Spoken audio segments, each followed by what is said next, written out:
All right. This is running. Let's run. We're live. Yeah, we're live. Okay. Do I look at you? Do I look at the camera? Camera. Camera. All right. Camera. Hello, 2021.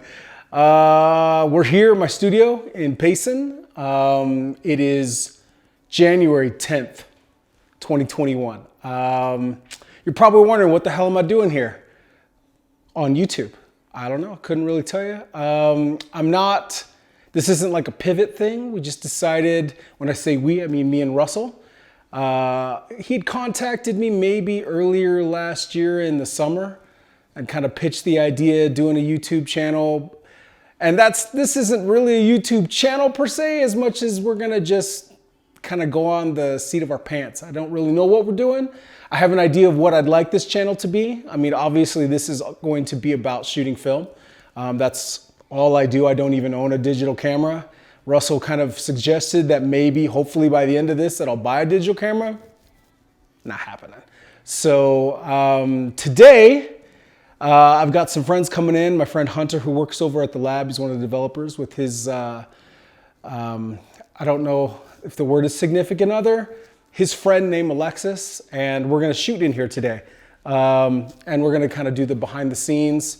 I'll walk you through the cameras that I'm using, why I'm using them, the film stocks, why I'm using those. And I'm just gonna preface, this whole YouTube channel is no BS. There's no fluff, it's full on, and I wanna go as in-depth as humanly possible without boring you. But I ain't here for likes and subscribes. So if you don't like it, give me that thumbs down. I'm all about it. That's about it. So here we go. Okay, cool. Here's for you gearheads, just an explanation of what I'm going to be going through today, what I'm using and why. So first off, Sekonic L508. I'm really not gonna use this, I'll be completely honest. Like, I'm gonna say I'm not gonna use it because I'm gonna take one reading and it's not gonna really change in here. Like, I think the only thing we'll do is I'm gonna just step this way and turn these on. And now, like, I've got extra light up top, which is all daylight balance. They look like skylights, but I keep them on just for shadow. So we've got this. I'm shooting 400 speed film straight across the board, and most of my shooting is gonna be this way. So I'm at f5.6 at 60, and I guarantee this is f8. Yep, f8 at 60 this way, f5.6 at 60 this way. That's it. It differs like a stop. So that's it. It's here in the case it gets darker, but the other camera, so here's the gear I'm using, which is going to be this Rollei 6001, right? Gotta make sure the batteries are still good. Yeah, hear that? It's been sitting here for a while. So we're gonna let that charge. I'll be completely honest, if any of you are like, getting all gassy about this is the biggest downfall, is this battery. So it wasn't doing anything because this was up like this, and when this is up like this is how you change the back. So you put this here and now it works. Cool. Good job, Canlas. So Rollei 6001, which is basically, there's no meter inside, goes to 1,000th of a second with 1/3 clicks on the shutter speed dial on the side. I've got a 50 PQ lens on here. It's a f4. There are two versions of each of these lenses, PQ and a PQS. This is an 80 PQS. Basically, the PQS allows you to sync at 1,000th of a second versus 500 and below. But I'm not using flash today, so it doesn't really matter. And we'll just put that back on. So we've got a 50 on here. Rapid charge, so it was charged. It's that beeping as the battery's done.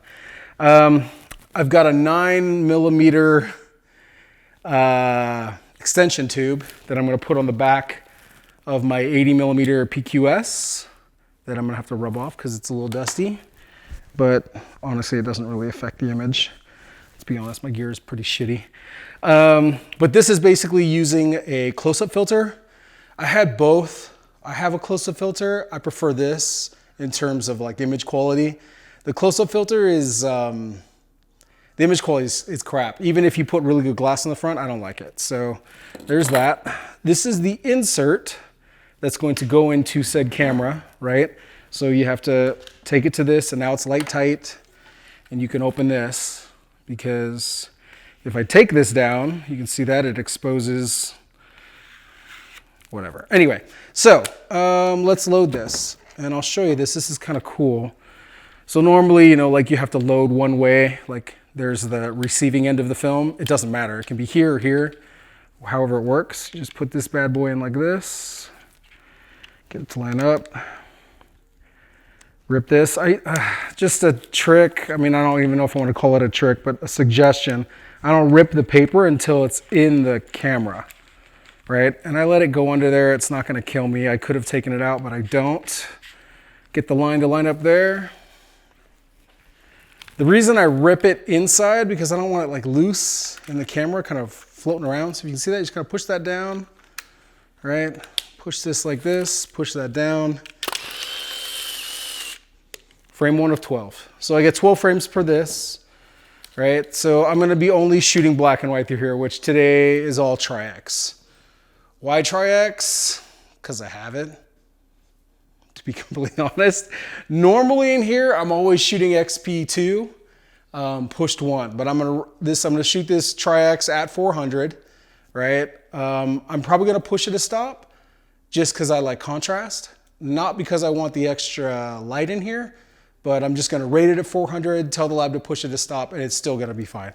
And I can show you a ton of examples that I've already done that with before. So pushing, you can do it to increase your ISO. Now, when I say increase your ISO, shoot it at a higher ISO, or you can do it just to like increase contrast, which is what I'm doing, okay?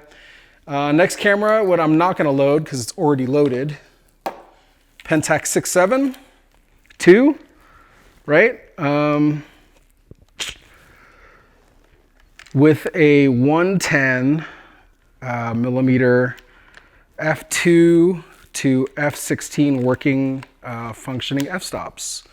So right now that's f2, and we'll just kind of work our way down all the way to f16. And I'll be completely honest, I just got this lens, so today is the first time I'm shooting with this lens. I know it works, the camera works, the lens works, and the lens aperture works inside, so it's just a question of what I'm doing in between versus only shooting f2, which is what I have as a normal lens. Not a normal lens, backup lens. This is the lens that I usually always use. It was actually modded by Russell. This is a fixed f2. Focus is about 3 feet to infinity. This dude, I bought it from, I think his name is Thomas Feng, F-E-N-G. I can put it in the description or whatever, but he made it so that this lens like focuses to like 6 inches. See how that far extended that gets out? I'm pretty sure right there. So maybe 12 inches, not 6 inches. But the biggest thing he did was he put the working f-stops on here, which is nuts. So through here, I'm shooting Fuji 400H. Why 400H? Because it's neutral and these walls are white and I want it as neutral as humanly possible with the base to start with. So I shoot it at 400. Normally, like I like overexpose it. I know that I have wiggle room in here because I've shot it enough.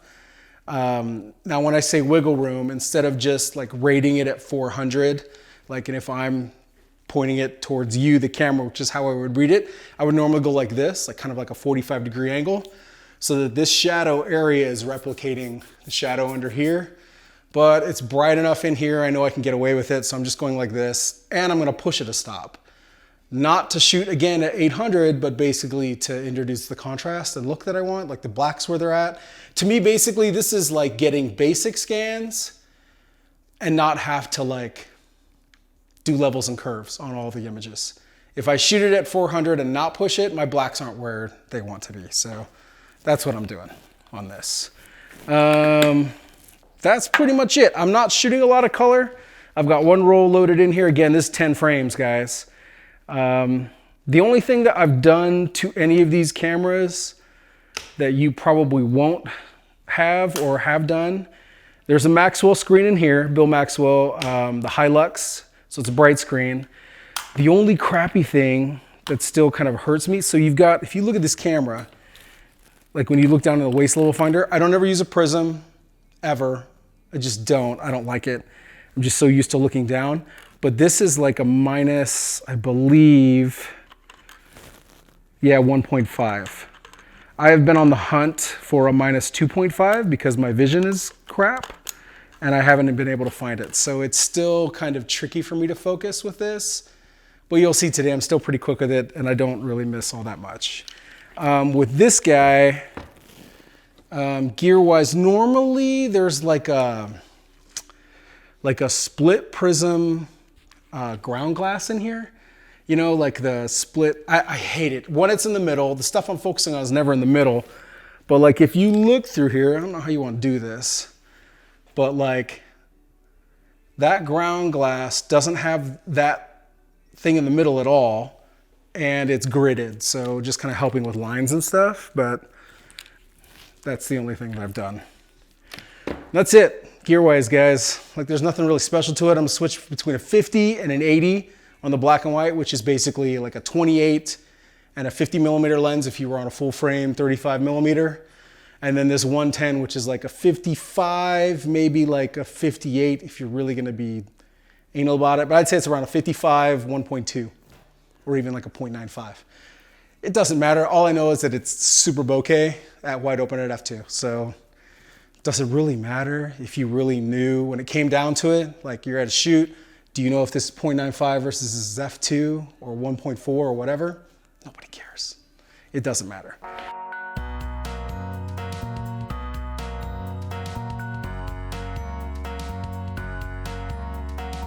Right there. Okay, I'm trying to be totally square on. I'm going to take one step just a little bit this way. Right there, good. For this first shot, I wanted to try and do an establishing shot, basically give you a sense of place. But again, we're in my studio, so just kind of pulling back. You'll notice that as I progress through the shoot, if I'm shooting something, I'm usually a little bit further back, and then I'll usually cut the distance in half and keep going from there if needed.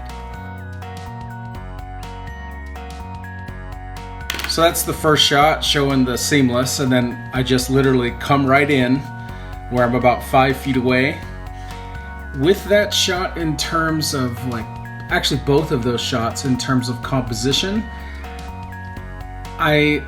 when I'm looking through my viewfinder, I rarely am looking at my actual subject. My eye does a very quick trace around the edge of the image. So in that second shot, you can see that the distance from the edge of the frame to his jacket on the left actually equals the distance of the frame at the top to the top of her head. Also the distance from the edge of the frame to the closest part to her jacket. It's kind of the same. The same thing is also repeated at the bottom. As you can see, the edge of the frame to the bottom of her skirt. So it's not a long thought out process, obviously, because as you're watching me shoot, I'm not taking minutes or anything. It's literally seconds, if that. I'd say tops 4 or 5 seconds where I'm scanning my ground glass to see where everything frames up. Again, on my Rollei, I have a grid, so that helps a lot, but the best way that I achieve this composition is by shooting the exact same camera and lens consistently over a long period of time, and you just start to realize where things should go. So at the top of the frame, I chose to cut it off right above his eyebrow. I don't know if I like that his ear's cut off, but that's just getting nitpicky. But I really like how they both fill up 1/3 on either side, left and right, and then your eye obviously comes to the middle where their hands are, and the leading lines of their jacket that kind of, like on the left, it goes down to his hand leads you to his other hand holding, and then you go down to the bottom of her zipper and it goes up to her face. I love cutting it off right above the nose or just above the mouth, because that actually leaves the subject still not unnoticeable, but like they're ambiguous to the point where like the subject can look at it and be like, oh, that could be me, right? So there's still some relatableness to it. I feel if you include the eyes, it's like, oh, okay, this is that subject. Where here it's like, oh, this could be anyone, because you can't see the eyes. And then the next frame that's super wide, I love how, again, I'm laying on the floor for this, and it elongates their legs. I'm using, again, rules of thirds here. That line at the bottom where the cement meets the white wall, you'll notice in my work I use that line a lot. And then everything here is following rules of thirds. Not because I'm using the grid inside my camera, but just I know that I've been using this format for so long, I know where things need to be placed. And you'll notice that, again, repetitive space on the left from the edge of the frame to his leg, to on the right to the edge of the frame to like the back of her arm. It's almost equal. So again, it's, in terms of composition, it's not a question for me. Like I'm always trying to follow the rules of thirds, and then basically make like a Tetris grid, you know, if that makes sense. On the frame where she's kind of just a little bit off to the right center and he's to the right, I love edge tension. Again, you know, putting someone in the middle will work for a little bit, but it just gets kind of boring. So I just kind of play with inside that space of where I want to place them. As a rule of thumb, if someone is going to be engaging the camera and in the foreground or the background while someone else is looking at you, I want them to be looking away from the camera because it looks like a mistake. So I didn't follow that rule here because to me, him in the foreground seems like she's projecting a memory of him. That's at least what I was going for. It would have been fine if he looked to the left or to the right, either way. I have the black side of that, I'm brain farting here, what are they called? V-flats. I've got the V-flat to the right of his face, to my right of his face, which is creating that shadow, because otherwise if I didn't, it's all just white walls that would bounce back, but I wanted kind of like a shadow on this side. But the reason I left his face engaging the camera because it feels like a memory. I like the spacing at the top from the edge to the top of his head. They're not dead center, and it doesn't match up on the left and the right, so it doesn't really go with what I was saying before, but to me it works. Because if I was to come in on the bottom, I think it'd be too close. Basically what I'm saying is if I was to crop this, right, I have two choices. I could either come in from the top left or from the bottom left. If I came from the top left, it's too close to his head. If I come from the bottom left, it creates too little of space at the bottom, in my opinion. So I left it as is. I'm not perfect, but to me this still works. Hunter, look at the wall. Yeah. So this shot from below, I love this composition. If you can see, again, I'm talking about that edge tension where the edge of the frame from the top left, the distance from the edge of the frame to her head, the beginning of her head, also equals the edge of the frame on the left going to her skirt, the edge of the frame on the bottom going to the bottom of his shoe, the edge of the frame on the right going to the side of his shoe. So I just am trying to repeat the same space around as I'm shooting. I'm not doing it, again, this isn't taking a lot of time. I just notice it, adjust. I think in the video you could see me like kind of scooting forward a little bit a couple times because it wasn't the composition that I wanted. I didn't want to cut off his foot, didn't want to cut off her head, so I went with this shot.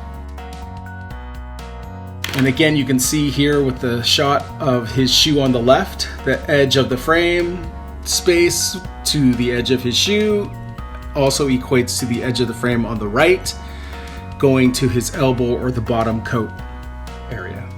One thing I like to do with like negative space and with people, if I'm going to put them in a pose or some kind of grouping, I try and like recreate a landscape in my mind. So this is like some kind of like Icelandic mountain somewhere that I've probably seen on IG, but just in human form.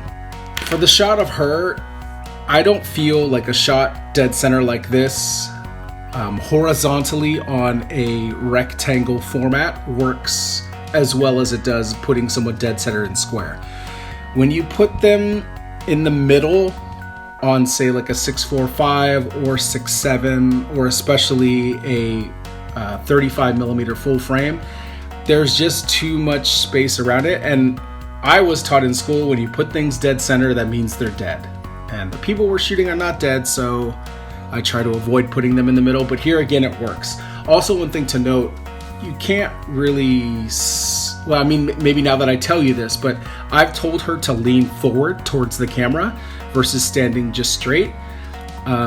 When you look at them as they're doing it, as they're posing, it looks and probably feels super weird, but obviously here, I don't think it looks weird, and I think it looks great and it feels right. So just a little trick. And now I'm gonna put on this 220 back that I'm assuming has 400 VC in it. I could be wrong, but either way I'm gonna push it, so I think it'll be fine. I just want to shoot some color with what they've got going on. I'm gonna just waste one frame just to advance, just in case. Here we go. Let's just measure just to be safe.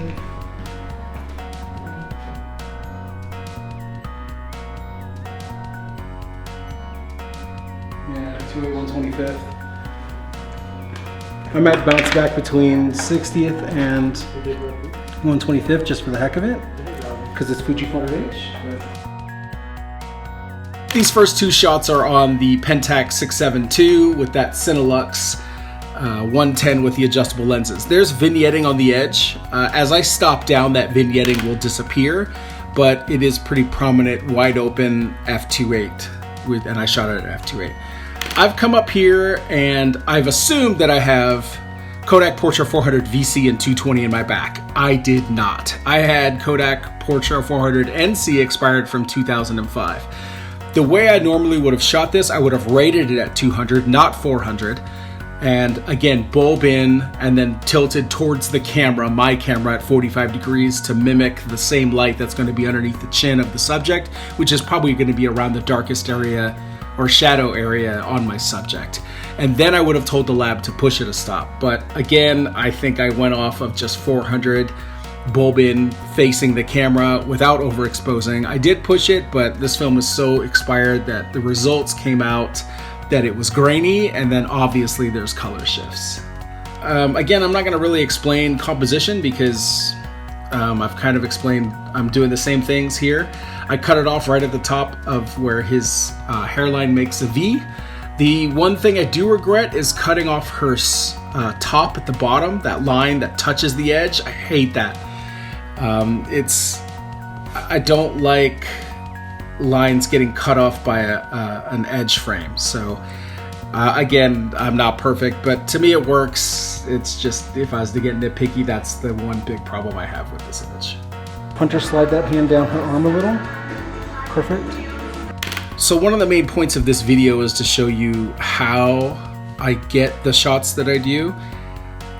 I tell people to come and sit or stand in a certain space, and then I immediately watch how they're going to do it, because if they do it, it's the way they do it the first time is probably going to be the most natural, and then if it's not, I'm always giving direction, right? So his left hand was on her shoulder, and it seemed weird. It bunched her hair up. It made her head look longer because his hair is black and her hair is black. You couldn't tell where it started or began.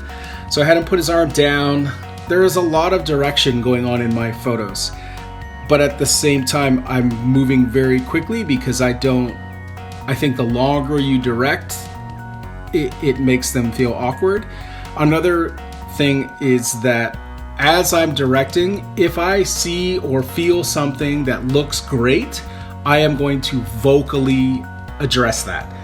I am very positive in what I say, and I'm also very deliberate in what I say. If something isn't working, I would never voice it, because the second you do that, they're almost like a turtle.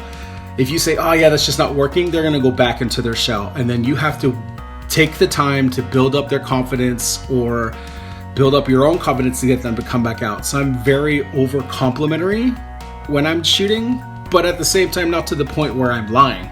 Like, I see what I'm shooting in my camera. I get excited about it. I get amped. And so I feel my subjects, as they notice that, oh wow, he's excited about this. If he's excited about this, this must be good. Oh, I must look good. And their confidence grows throughout the shoot without fail. So I do know when I shot this and got the scans back, there was a little bit more space on the right and on the bottom, because when I look through my camera, the viewfinder is showing me something, but what's recorded to the negative is actually just a couple millimeters wider. So there was a little bit more of her nose on the right, and I didn't want that, so I know I did crop that in post. But that's just something to be aware of, that sometimes if you're gonna be this precise about cropping, your camera might not always produce what it is that you saw in your viewfinder. I included the edge of the backdrop on purpose, and I feel that line literally makes this image. If that line wasn't there, it's fine, it's cool, they're off in the bottom right or whatever you want to call it, but it just doesn't work for me as much as that line on the left kind of balances them in and holds them in. I love it quite a bit. And if you're wondering, these backdrops, or this backdrop, I believe it's called the Utah Sunset, it's from Ultraviolet Backdrops. I can include that in the description as well, but they're fantastic. They do daily rentals, or you can buy them out flat rate. I buy them out flat rate because, I don't know, it's probably more economical than to have to rent it. But not everyone wants to rent, and you got people possibly paying for your rental, so that's up to you. So with this 9mm extension, I'm allowed to get close. I can even get closer. I think this is focused all the way as far back as I go. So when you put that 9mm on, I don't know what the actual technical distance is, but I'm going to guesstimate it's about 24 inches is the furthest you can go back. So anything outside of 24 inches is going to be out of focus, and then up to like I'd say around 12 inches, maybe a little bit more. Again, don't quote me on that. I don't know what the specifics are. I could look it up, but I'm positive this was focused all the way out. And this allows me to come in a lot tighter because that normal 80mm lens only focuses up to 3 feet. So that 9mm comes in handy a ton.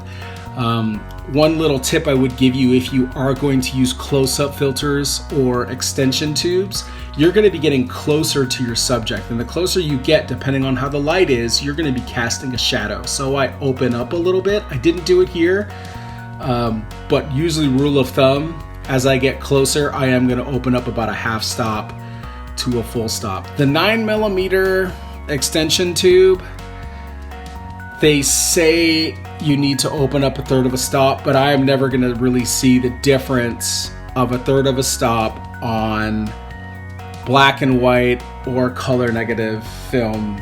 Rarely ever. Well, I'll say never on film stocks that I shoot. If it was like chrome, then yes, where, you know, 1/3 of a stop is a big deal, or if I'm shooting Ilford Pan at 50 where there's not a lot of latitude, but I don't shoot those films, so I'm not really worried about it. So using a 9mm extension tube on the back of a lens, you don't need to, in my opinion, you don't need to compensate, because I'm already overexposing already. And 1/3 of a stop is never really going to show up on color negative or black and white, especially in the scanners that are used at Pro Labs today. Alexis, kind of look back towards him. I know you're not going to see him, but like you have to then kind of like down at the ground a little bit. Yeah, a little smirk in the eyes, right? Yeah, Hunter, dude, that's dope. Back in, looking back kind of in a little bit. Yes, right there. Get her to smile. So, keep it coming, keep it coming. Get in there, get in there. Yeah, get her to laugh. Squeeze her in. At the beginning of this video, I explained how I start usually further back. So I started with this new pose. I told him to sit, told him to straddle her from behind. I told him to hug her from behind. Rule of thumb, if a guy is going to hug a girl from behind, his arms always go over hers. I don't care how skinny that she is. If he puts his arms underneath, there's the possibility that her arm would, you know, kind of press flat against his arm and make her arm look bigger than it is. I don't know. You'll see anytime that I have a guy hugging a girl from behind, his arms are always over hers, not under. And so I'm, 10 feet away from them. And you'll notice I take one shot and then I cut the distance, take 3 steps forward, 1, 2, 3, and come back again to just kind of get tighter with a different look. I love this shot. However, the one part that irks me is that I cut off her finger on the left. Also, the line of her arm, I'm not a fan of. And then at the top left is either an earring or her chin. I'm pretty sure that's an earring, but I wish it was gone. I don't know how else to crop it without basically cropping out her whole arm, but then the image feels weird. I left it as is, but I'm just gonna be honest, this image kind of irks me. I love him holding her boot, but the left side of the frame kind of kills me inside. This shot at 1438. So I had her stand the way she's standing, and she's got a handful of rose petals that she's releasing. I'm shooting at like 30th of a second, which you can tell because that ottoman that he's laying on, there's a bunch of shady areas. That's basically rose petals falling down. And then the rose petals that have already landed in his chest and his arm. But I guess the point of me saying that is you can shoot 1/30th of a second on this camera and it's tack sharp. I mean, obviously, if you're shaky to begin with, I wouldn't suggest it.